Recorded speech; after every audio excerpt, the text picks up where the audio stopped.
Hello, ladies and gentlemen. Welcome to the first ever episode of Couch Potato Sports Talk. And we're going to go over the present status of college football, our specific teams that we pull for, and maybe a little bit of who we think should be in the college football playoff. Oh. Okay. Talk about it a little bit. So for me, I'm just going to come out and say it. The ACC sucks. Just saying.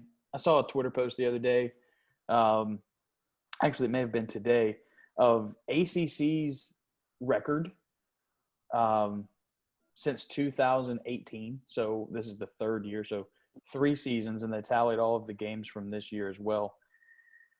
It was something abysmal. Like only maybe 3 teams with a winning record.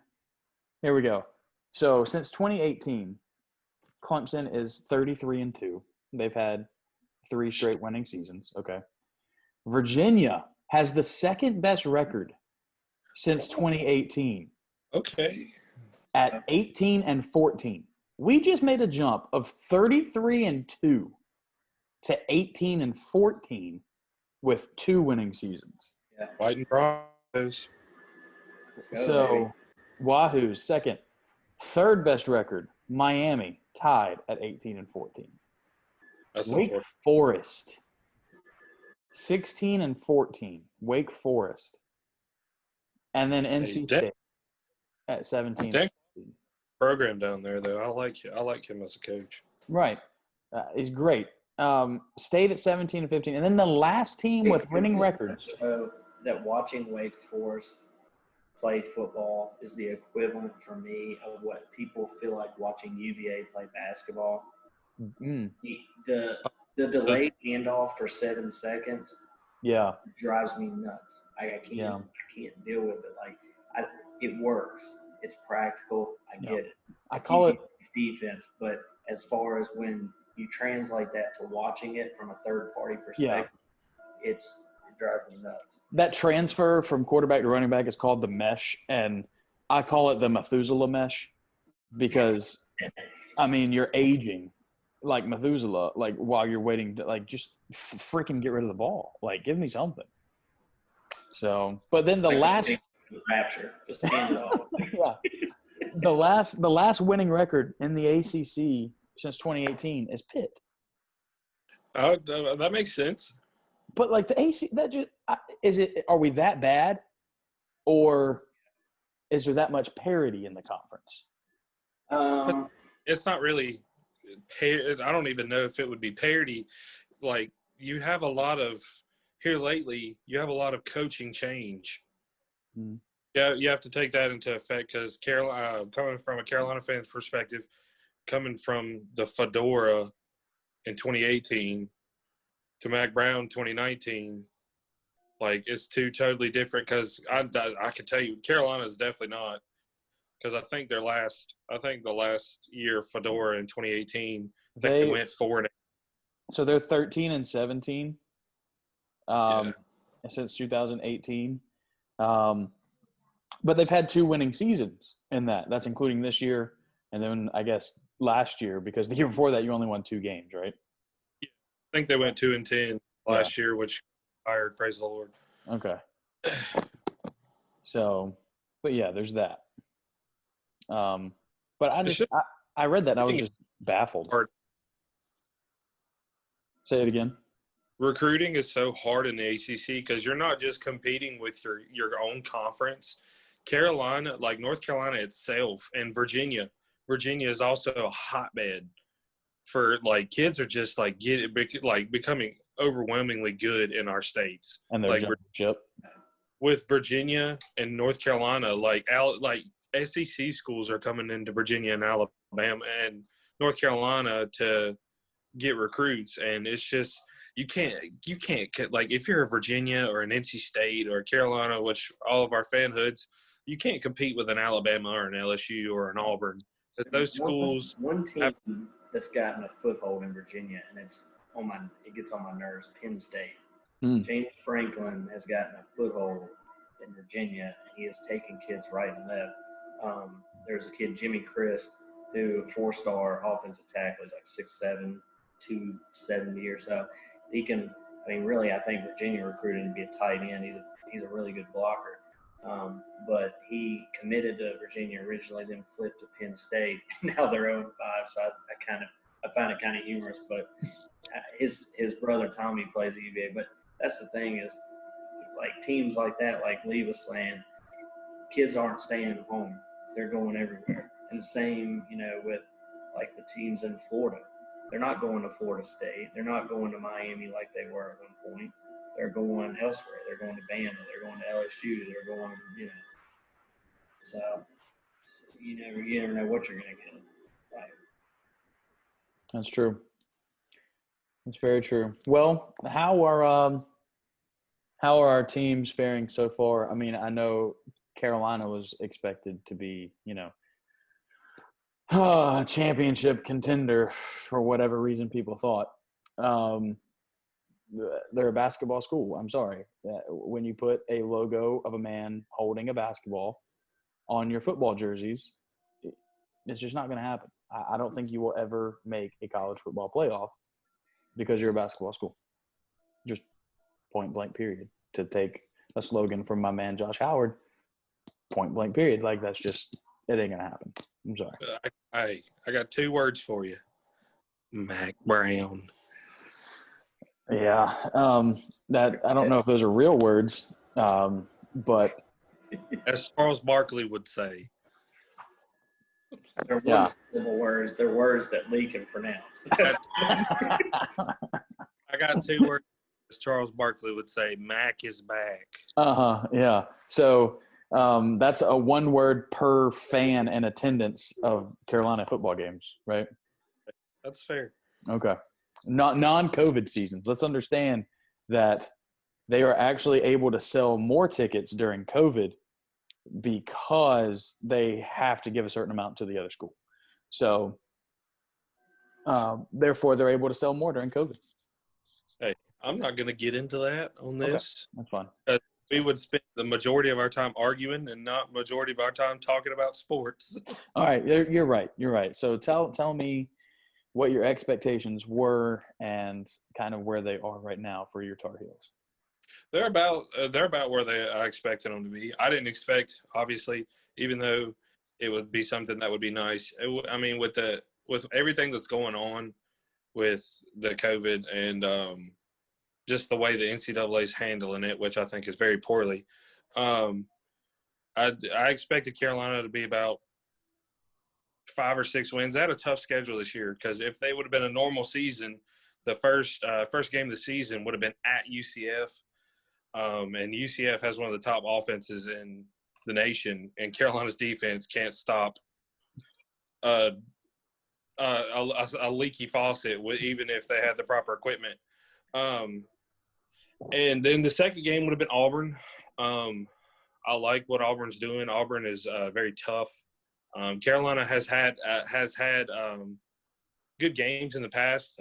LSU, a couple 3 or 4 years ago, they competed with Georgia. They haven't pulled these out, but they've been competitive. And I think and people laugh, and I'm sure it's going to be like basketball when it comes to football. Mack Brown makes a difference. Like people really like I say Mac is back and people make fun. Mack Brown really makes a difference in the program. He's really getting the kids to believe that they can become not just a basketball school again. He's getting back to dominating North Carolina when it comes to recruiting. I looked at the class this year. I had to do it. Out of 50, and I may be wrong, 50 that we have, 32 of them are from the state of North Carolina, which is huge because, like I said, North Carolina is becoming a hotbed, and he's already for 2021. He's already back at it again. He's gotten a bunch of local kids that are 4 stars. Next year is going to be promising. He had a which I brag about. We had a flip from Alabama, which I'll take all day. Drake May, I believe, is going to be a star when he actually gets some playing time next year. I think where Carolina is now is a whole lot better than I thought they were going to be. I thought it was going to take 3 or 4 years getting Mac to get in the right system, but he's hit the ground running. I think Dre Bly has been a great pickup for us. I just hope that another team doesn't swoop in and take him as a head coach because he's a great recruiter. He took Tony Grimes, a 5-star out of Virginia. So I mean, he's been at Carolina. He knows the culture. How it was in the 90s when Carolina was in the top 10 while Mac was there. He knows the culture. He knows what Mac Brown expects. So he can give it to these kids from a firsthand perspective, and I think they're buying into it. But I'm really excited about this weekend. I think it'll be a good game. I can't say I don't want to be just a obnoxious Tar Heel fan and say we're going to win because Notre Dame's a really good football team. But I do think that with Carolina's offense, I think they have a chance because that offense can keep them in any game. Even the 2 losses this year to Florida State and Virginia, they were down 28 and 21 and lost both games by 3. And they were down by 28 in the third quarter against Florida State and 21 against Virginia going into the fourth. Their offense out of it. I will have to say, for your Mac Brown comments, there does seem to be some type of new energy around Chapel Hill for football. And especially student sections was pretty crazy last year when everything was allowed to be packed out and everything. So we sold out every home game, which is when would you ever think of that with Laird Fedora? I can only imagine that the students are excited to come to football games now because maybe they're not having to do the football players' homework anymore. I knew one of those. I mean, I'm not saying – I'm telling you that it could be over. Like maybe it has stopped, and maybe that's why your students are excited to come back because they're not consumed with doing homework and writing papers for the players. So – in regard to Lee's comments about Carolina, I've got 1 comment and 2 questions. The comment would be, I lost my train of thought. Okay, I've got 2 questions. Wahoo wah. Huh? Wahoo wah. That's it. So why Virginia, by and large, I saw a stat, USC is the only team that gives up more passing yards per attempt than Virginia. USC gives up around 11, and Virginia's given up about 10. Every time a team attempts a pass, they get 10 yards. That's how bad our pass defense is. So my question is, why is Phil Longo not passing more when you've got Taz Newsome, De'Ami Brown, you got Bo Krause back next year. I know Javonte Williams and I know Michael Carter are both good, but you've got Sam Howell for this year and next year, and then he's probably the number 1 or number 2 pick in the draft. And then you've got – so then that's my question. Then another question for the defense, you talked about Tony Grimes. Why is Grimes not on the field? He was the number 1 overall cornerback, 7th overall prospect, and you've got a defense that is absolutely anemic. You gave up 200 rushing yards to Virginia, who only averages probably 70 or 80 a game, and 50 of that's Brennan Armstrong. So why is Grimes not on the field? Well, right now I actually love our secondary minus Tony Grimes. This year, the Carolina secondary, not a lot of people pay attention because they just can't stand Carolina and they enjoy it when they don't succeed. Storm Duck last year was probably the best newcomer as far as defensive backs last year. He excelled. I believe nobody expected him to do that. This year he's struggled with injuries. And then we got a transfer from Clemson, which I like him, is Kyler McMichael. He's also struggled with injuries. Tony Grimes has actually gotten a lot more playing time here lately because of injuries. But you still have Patrice Renee. He's Carolina's top returning corner. He tore his ACL last year, I believe. So he was actually out last year. So he got a medical red shirt. So, I mean, there's right now, Tony Grimes just needs to come in and get the get his feet wet. I don't think he's ready quite yet. You can tell he enrolled early because of all the COVID stuff. Football held off, and I think that's where you're going to see a lot of high school struggle. Because what I've been seeing is there's a lot of college kids that are actually enrolling early because they don't have football. And they're waiting till the spring to do it, and kids don't want to wait till the spring.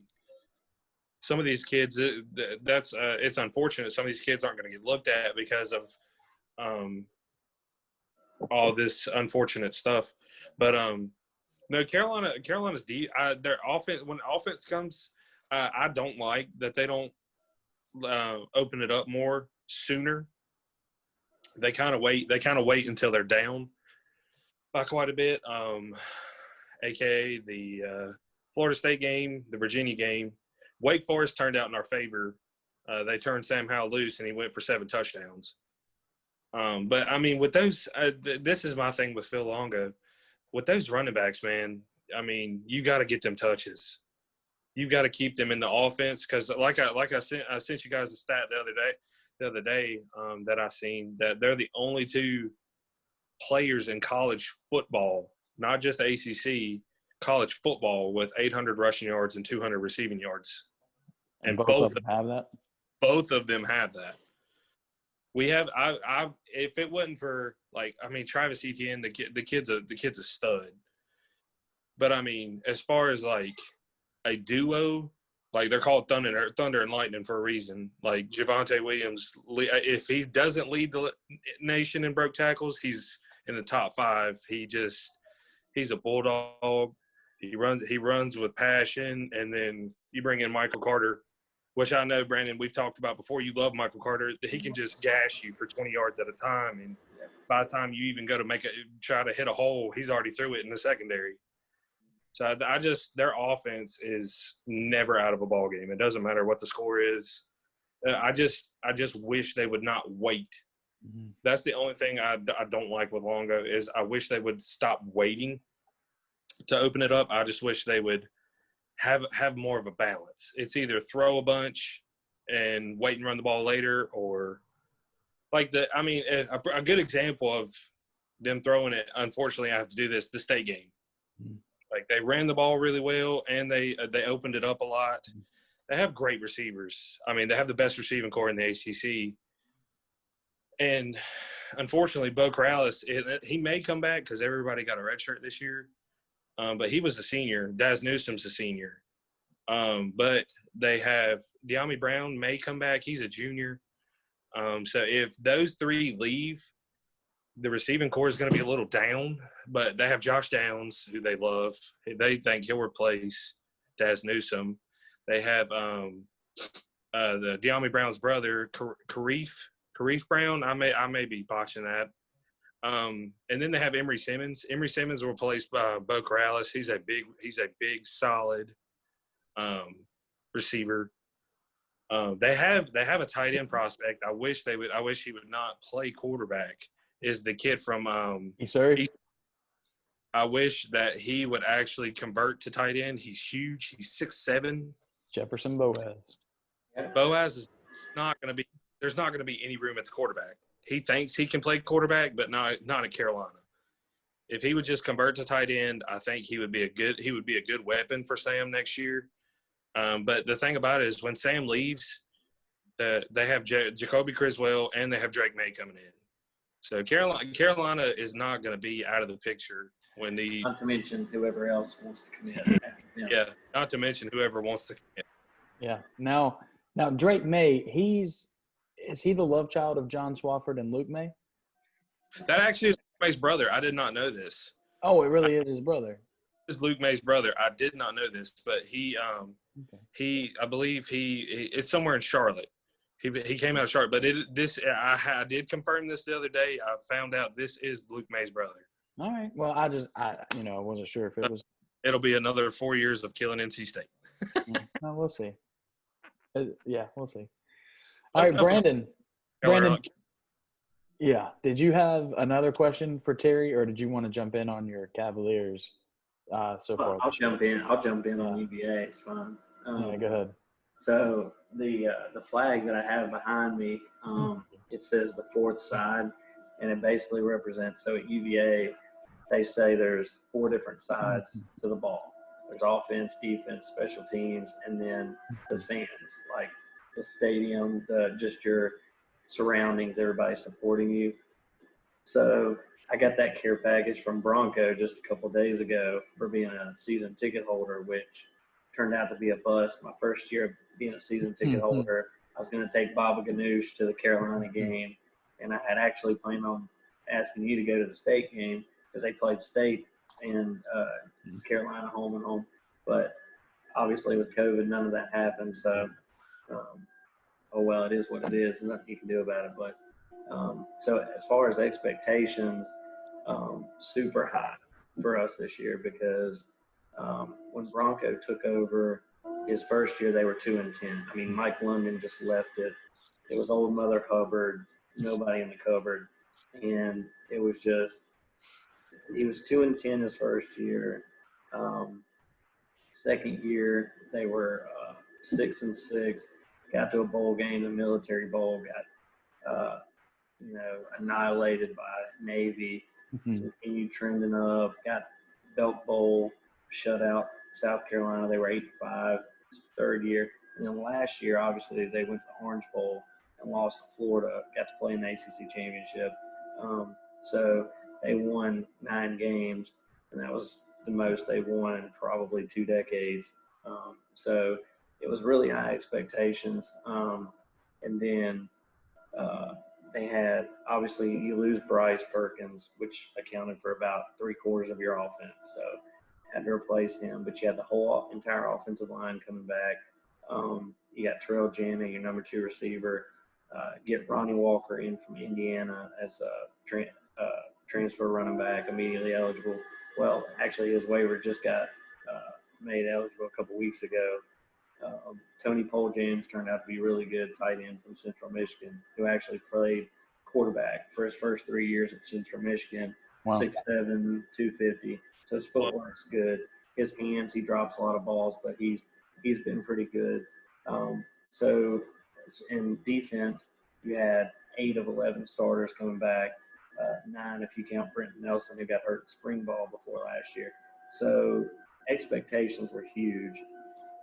You're thinking you're going to play Tech the first game, and then it gets canceled or gets postponed because of COVID, because Tech's irresponsible and doesn't want to do what it takes to protect their guys. They got everybody working out in the weight room without. Caleb Farley even said as much. He said that's why he opted out, because basically Fuente and the coaching staff was doing nothing to keep them safe from, So anyway, long story short, that game gets moved to December. You end up playing Duke their first game. They won by 18. They didn't play particularly well. Duke turned it over 7 times. And I felt like it was more Duke playing bad than us playing well. Then they played good against Clemson. It was a 10-point game going into the fourth quarter, and then they ended up losing by 18 in Death Valley. I thought that was pretty good. And then the turning point in the season was when they played State. And they did not play well against State at all. And I think it was I'm not going to say it wasn't credit to State, because their defense played really well in the first half. And then Brennan Armstrong took that hit running over to the sideline, concussion, knocked him out. Then Lindell had to come in. And I mean, he was turning it loose. He was throwing it all over the field because he didn't have anything to lose. Yeah. And obviously we go on to lose that game. It should have been worse than it was. State basically took the field. Just was kind of methodical the whole third quarter and early fourth quarter.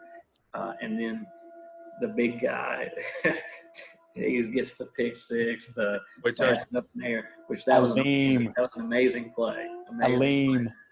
And so at the point you're 1-2, when you're thinking you should be 2-1, or and it's just from that point on they played Wake, which doesn't look like as bad a loss now because Wake's not bad. You go on the road to Wake, it's a tie game at halftime. You end up losing by 17, which they're traditionally a second half team. So now you're 1-3, and I'm like, this ain't good. Then they go to Miami and get Brennan Armstrong back, and they had over 400 yards of offense, but they only scored 14 points.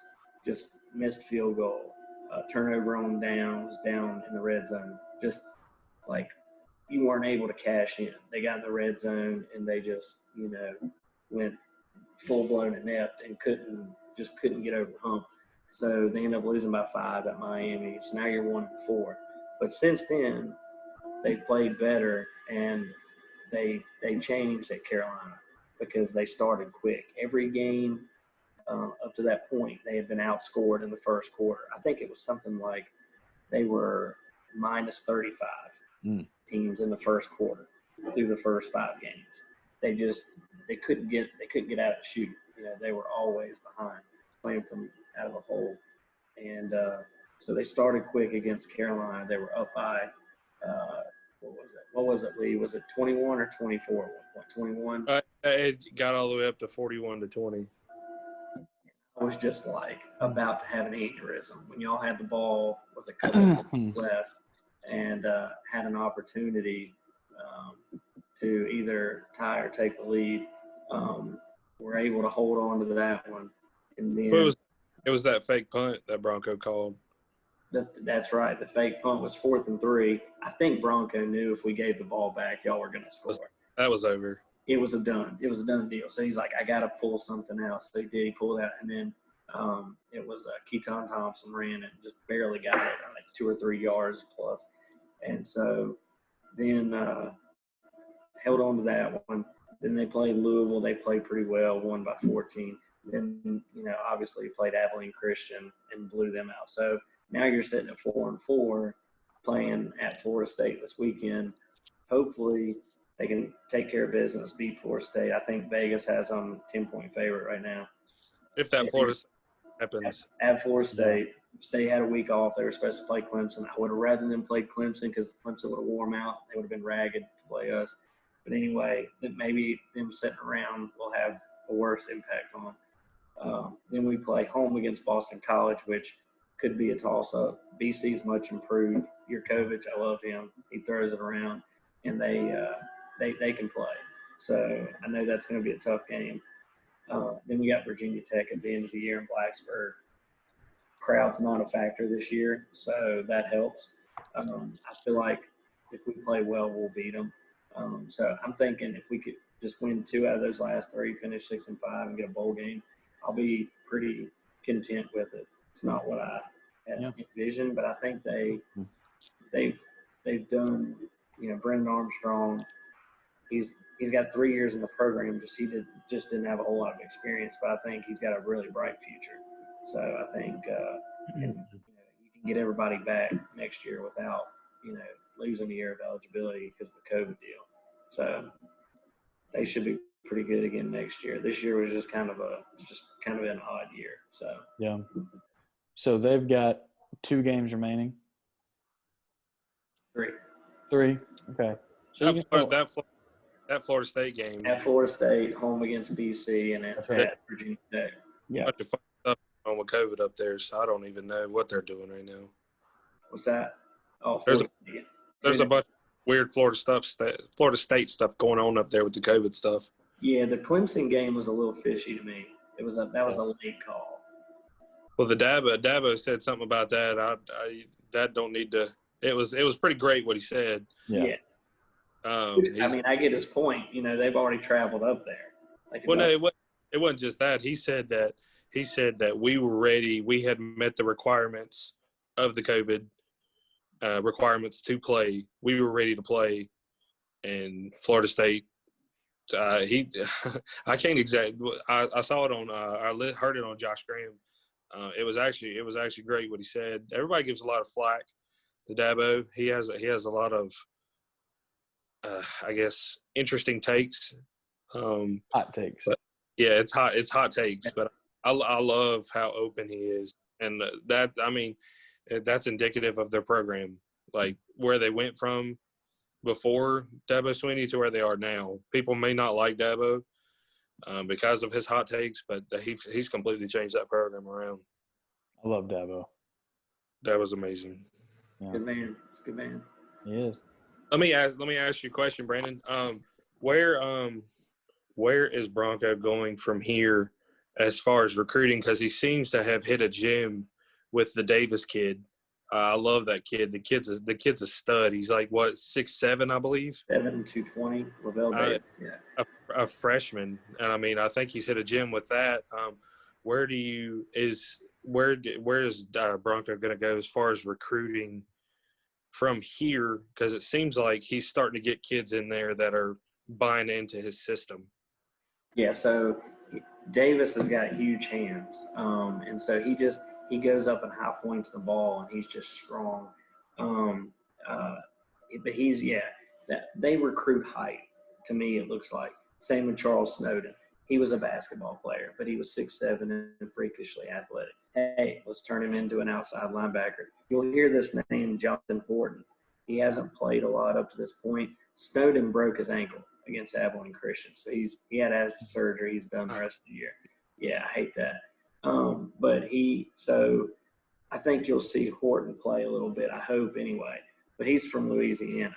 They really like recruiting down in the chute, like the boot. I mean, they have been hitting Louisiana for the last 2 or 3 years, and that's where it seems like their better players have come from.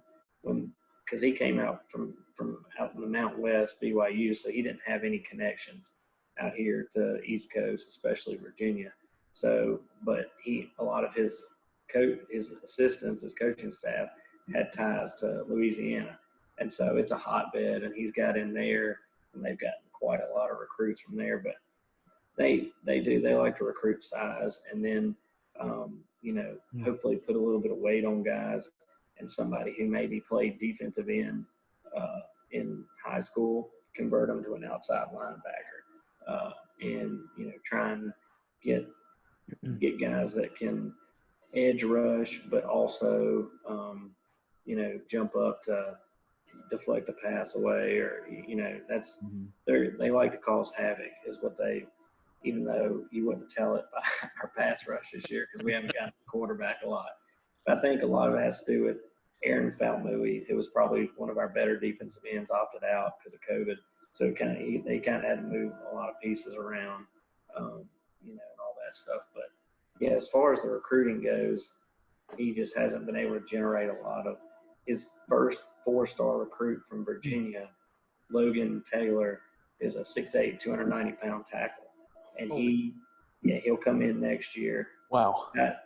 Andrew Gentry, who came from out in Columbine, Colorado, he's 6'8", 290, but he's on a Mormon mission right now. So he won't be back to play until not next year, but the year after. So, and he was like, I think 67th overall. Like he's a big time player. So I think you get him. And you get, they got a kid, Noah Josie, who's like 6'6", 280. So they're getting the offensive games are won on the line. I mean, that's just how it is. And we need a better running game to be able to be successful for a long, consistent period of time. And so Garrett Tujay, the offensive line coach, has gone to work, and he gets that kid. Noah Josie had offers from Bama, Auburn, USC, Penn State, you name it, Miami, Florida State. They got him, and so now you've got, with those three, plus some of the guys you've got left that are younger, and then whoever else they'll plug in there, their offensive line in a couple of years will be stout. So I think that's just going to help their offense that much more. So that looks to be their focal point, and he said that from the get-go, was offensive line was the one thing they needed to recruit the hardest. I think year 4 starting to come on. So definitely help, because I think Brennan Armstrong, the minute he snaps, he's running for his life. So yeah, he does. He has to improvise a little bit, which he's good at that. He's pretty quick, but he's not. He doesn't have breakaway speed. He's not like Bryce. His top end speed is what it is. He's probably a little bit quicker in the pocket, but and he throws a good ball, and I like that he's a lefty. Got a better arm than Bryce did. He does. He dropped a dime in there to Davis in the Abilene Christian game. It was pretty cool play. But there were a lot of easy throws in the Abilene Christian game. Yeah. It's a little easier to get separation. I guess we're gonna have to move on to Yeah, I mean, well, let's first what you expected this year from State, coming off of a pretty decent year last year. A pretty decent year last year. Yeah, I'm being sarcastic. Yeah, I appreciate that very much. Last year was one of the most frustrating NC State football seasons that I ever had to endure. The last one that I can really think about that was that frustrating was the buffer year between Phillip Rivers. I guess it was like 2 or 3 years, but the buffer zone between Phillip Rivers and Russell Wilson. Where we had guys like Marcus Stone and Jay Davis and Daniel Evans.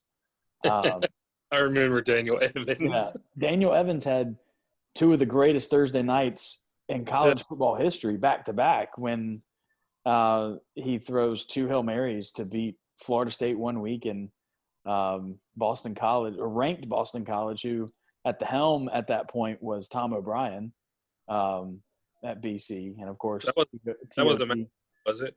Say it again. That wasn't Matt Ryan, Boston College, was it? It was a Matt Ryan, Matty Ice, Boston College, yeah. And I guess TOB really felt the vibe in Raleigh and, felt like he wanted to come down and coach there. But, last season was just so frustrating. It got to the point where I struggled with why Leary wasn't given the reins so quickly. I mean, I understood he hadn't had many snaps. He was a redshirt freshman. But with the way this year has turned out, when Leary was out due to contact tracing for the first game of the year against Wake, and Bailey Hockman had to start. And I have said so often, I think Bailey's a great kid. I think he's a smart quarterback. I don't think he has very much arm talent, at least not even close to the arm talent that Devin Leary has. But Hockman is smart, and he's got some wheels, but he has to have confidence to play or to play well. And I think all of the issues last year were with the fact that we had co-offensive coordinators. And you can't do that. And Tim Beck, honestly, Tim Beck has revived the team this year, and he is in my opinion, the sole reason for the success. Because if State comes out and lays an egg against Wake in the first game of the year without Devin Leary, I'm not sure they win 4 games total all year if they come out and lose the first one. I just think that's true, and that's my opinion. I do think that Leary should have gotten the start against Virginia Tech in game number 2. I love that kid. He came. I mean, he was ready. Like, he was cleared. He was played. He was out of contact tracing. Like, I understood the first game of the year in Wake Forest, and we were able to design a game plan. That's why I'm saying Tim Beck's been a genius. He was able to design a game plan for Hockman to come in and win the game. But like Sunday morning, we knew Leary was ready. So why were we not taking the next 6 days to game plan for Leary to be the starter? That's my biggest question, because any life we had against Virginia Tech was when Leary came in the game. And he didn't come in until halfway through the third quarter. And when Dave Doran came in after the game and said he had no thoughts of switching at halftime, it lit a fire. Because how do you not have any thoughts? Like, it's Devin Leary. He's your guy. He's your dude. And, I mean, if he had the position in spring, they named him the starter. But what I do have to give Tim Beck credit for, again, I'll go back to him because, again, I think he's the entire reason why they are 5th in the conference and sitting at 5 wins is because Tim Beck, and he's been giving first team reps to all 3 quarterbacks. So they may not get the same amount, but they're getting the same type, and they're playing with the same offensive line and receivers. So your number 1 is going to get 6 to 8 reps. with this one group, with same wideout, same tight end, same offensive line. And then your number 2 is going to get 4 to 6, and your number 3 gets 3 to 5. And they're getting those reps in practice with the same dudes. And so I think that's extremely important, because then when you got to the point of the unfortunate Carolina game after Leary broke his leg, when Ben Finley was able to come in and throw the ball around. Gave you guys a spark, man. He did. And the reason – He did. I actually nervous. Yeah, the reason he was able to play so well is because he's getting those reps in practice with the first-team guys. And he's been getting them all along at a reduced number, but at least with those dudes. So he had the timing with the receivers. He knew what protections was there. So coming into the year, I didn't expect much. Honestly, I didn't expect a bowl game, especially when things switched to all conference games and one non-conference. I just didn't think, because if you look at Dave Doeren's track record, he has a losing record in the ACC. This is his 8th year, and he has a losing record in the ACC. I don't even think the win-loss total is close. No, it's not. It's awful. Like he's 30. No, it's not 30. I forget what his total win total is. But he's only like 8 or 9 games above 500 for his like total time at state. That's how bad his ACC record is, because he plays a cupcake schedule. Yeah. I mean, the toughest teams we've ever played in the first 2 or 3 games was South Carolina. Once. Not saying a lot. Yeah, and that was when they were somewhat good, and it was in a neutral stadium, and we should have won, because that was the best team Doeren had that year. That was Finley, Harmon, Samuels, Hines. You're talking about that was the year. The North Carolina offense right now. Yeah, pretty much. It was crazy. State should have won that game, but a buttload of weapons. Yeah. State honestly should have. Doeren's had his chances. He should have beat Clemson twice. Even in their national championship year, that was the year they missed the field goal down in Death Valley. I remember that. So when the season switched the way it did, and it was going to be mainly all ACC games, I really had no expectations. Like, they were very low. But I'm glad Tim Beck came to State. I hope he stays for a while. Honestly, I hope he stays to see Leary through. And as much as I love Ben Finley, the 4-star kid, McLaughlin, coming in next year, I think it's going to be his job once Leary leaves. Ben Finley could change my mind. Ben Finley, honestly, is better now as a freshman than his brother Ryan was. When Ryan won the job at Boise and then ended up coming to State after a couple of injuries, he's ahead of Ryan. Definitely as a true freshman, he's ahead of him. He's got a better arm, and he's got better size. But again, I think the McLaughlin kid coming in like 6'4", 6'5", he's got the long arms, seeing over everybody.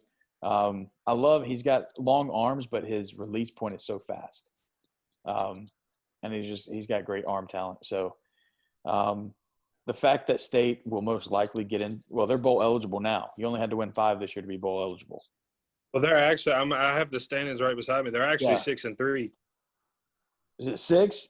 Okay. Yeah, they're 6. I've got old ones. So, because they beat the Liberty game, gave them 6. You know what? I'm looking at the conference. That was a good win, man. It was. Liberty's a good football team. Liberty. That Malik Willis kid can play. Their quarterback. Yeah. That's a good win.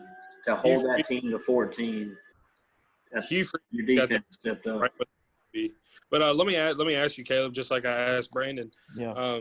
With all the injuries, State, it's unfortunate. I'm a Carolina fan, but it's unfortunate to see teams struggle like State did last year. Because I thought they had the talent last year, but they couldn't keep anybody on the field. Yep. What do you think, in your personal opinion, do you think Doeren is on a short leash, because of the lack of recruiting. Because it seems like when you go from the starters more or less to your second guy, it's always got to be next man up in the ACC. Right. Even though a bad team like Syracuse, or Duke, they are well coached enough to where if they have a good game and you play bad, you can lose. Yeah. Do you think Doeren's on a short leash, and two, how do you fix this recruiting? Because I know it's probably harder to recruit at NC State than it would be other places. I think his leash was short a few years ago. So the reason why you don't have – so teams that have that next man up, most of the time that next man up is at least a sophomore or at least a redshirt sophomore. And he's replacing a senior. So I think Doeren's leash was short during the time his recruiting woes were when he had talent, which is sad because you would think you would be able to recruit when you have talent. But because he couldn't get that big win against Clemson those 2 years and just, sucked in the ACC, you're never going to be – he's never playing in the conference championship game. He couldn't recruit when he had talent. And so, therefore, last year when all the talent has left, the only people we had to step in were true freshmen. And if you look last year, the only team to play more true freshmen in the country than NC State was Clemson. And that's because – that's a whole different breed of freshman. Exactly. And it's a whole different reason that they're playing. They're playing in the fourth quarter because they're up 45 points. And State's having to start these dudes, that are 3 stars, some 4 stars that just aren't starter ready. And some of them are playing different positions. So I don't think his leash is as short in recruiting anymore because he does have the highest ranked recruiting class coming in next year since Amato. What bothers me is he's had better recruiting classes every single year than Tom O'Brien, and Tom O'Brien only missed 1 season without a bowl. Did a whole lot more with a whole lot less. Right, and it's because Tom O'Brien had great coaches around him, and I don't think Dave had that except with Eli Drinkwitz, who was a stud offensive coordinator and, of course, went to App State. And now he has he's got an SEC job now. And also he had Matt Canada for a couple of years, who was the offensive coordinator for LSU last year. Oh man. So, but when you have dudes like that and you can't keep them, then it starts hurting you. So that's why I'm excited about Tim Beck. That's the thing about That's the thing about great coordinators in college football today is that they're keep. Yeah. Well, that's why Dabo takes a pay cut. Dabo takes a pay cut. So his 2 coordinators make over $1 million a year. Yeah. Yeah. Vic Soto, the defensive line coach at UVA, is at USC now, which he's got family in California, but he was one of the biggest reasons we were getting a lot of recruits. Well, State's defensive line coach that coached Bradley Chubb from a 3-star outside linebacker to one of the best defensive ends in the NFL. He was the best defensive end in college football. He won the Nagurski Award. And he's the defensive line coach for the New Orleans Saints now. I mean, well, that's the thing with Fedora. Fedora had his name slips my mind. The offensive coordinator with the Marquise Williams and Ryan Switzer, and he's the head coach at North Texas. Yeah. So I mean, the thing with coordinators is once like Dabo's doing, once you got them, you've got to do almost anything you can to keep them because I mean, what coordinator coming from us? We all coach basketball. You've got a head coach job, and Brandon, you've coached a Spartans team, and I've coached my own team. Sooner or later, you're going to want your own job. Mm-hmm. You want your own team because you want to run it your way, and you want to do it. You want to do a program your way. It's a lot more satisfying. But while you have them, you've got to do everything you can to keep them because once they become a hot commodity, man. And I think the next big this is my personal opinion. The next big coordinator that's going to be a head coach is that the defensive coach down in Boston College. Oh yeah, he's got them playing good. I think he'll be the next head coach out of all the coordinators, I believe, because Venables ain't leaving Clemson unless he gets knocked off his feet. Hafley has been playing good, man. I did not think they would be that good that quick, but they should have beat Clemson, honestly. Mm-hmm. They play really hard. I love the coaching staff down there, and it doesn't hurt that I didn't know that Jurkovich kid was like a highly recruited quarterback from Notre Dame. All right. Well, gentlemen, that's our thoughts on college football so far this year. One to finish. So, Brandon, do you think UVA will get bowl eligible? Can they win one more? Let's see. They've got to win 2 more out of their next 3. Am I looking at that right? Yeah. Just because I believe they have to win 2. They'll be 6-5. I think they'll beat Florida State. I think they'll lose to Boston College, and I think they beat Tech because Tech is an epic collapse. They've lost 4 straight. Okay. Terrible. I'm game. But Can we just all kind of bask in the fact that Virginia Tech has folded? It's karma. You used accordion. I mean, it's driving me insane. I try to tell everybody, oh, well, Justin Hamilton's been in the program for several years. He'll be fine. You can't replace a defensive coordinator like Bud Foster. Right. It's not going to happen. No. The dude was there 30-plus years. He's the longest tenured assistant coach ever. Yeah. You're not going to replace somebody like that overnight. And now it's showing defense. Defensively, they can't. Yeah. They couldn't stop a hot knife through butter. So. All right. So, TL, your Heels are 6-2. 6-2. If I'm looking at it right, they're the only team in the conference that has not played a non-conference game yet. Yes, they play West. See, what happened was they were gonna play. I believe it was. Oh goodness, there was a game. Charlotte. And, That's right. Charlotte had a bunch of the COVID stuff go through. Yeah. They've actually had a bunch of games canceled or moved this year. So they actually picked up Western Carolina. Okay. And it was going to be – see, I'm glad this happened because the way it was going to be was the next 3 games, 2 out of the 3 were going to be against top 10 teams. It was going to be against Notre Dame and Miami. Yeah. But the way they did it was Carolina's playing Notre Dame Friday, and then they play Western Carolina the following week. Yeah, Saturday. Then they go to Miami. So, I mean, they're already bowl eligible. Yeah. But winning two out of the next 3 is not impossible. But Carolina's got their next 3 games other than Western Carolina. The Miami and Notre Dame game is really going to be indicative of what Carolina. I will say, I'll come out and say, you beat Western and Miami. I think. Yeah. If I had to choose, I think Carolina can beat Notre Dame. I think Notre Dame is more beatable than Miami because Miami. It has De'Aaron King, and as we've all seen, Carolina is terrible against running quarterbacks.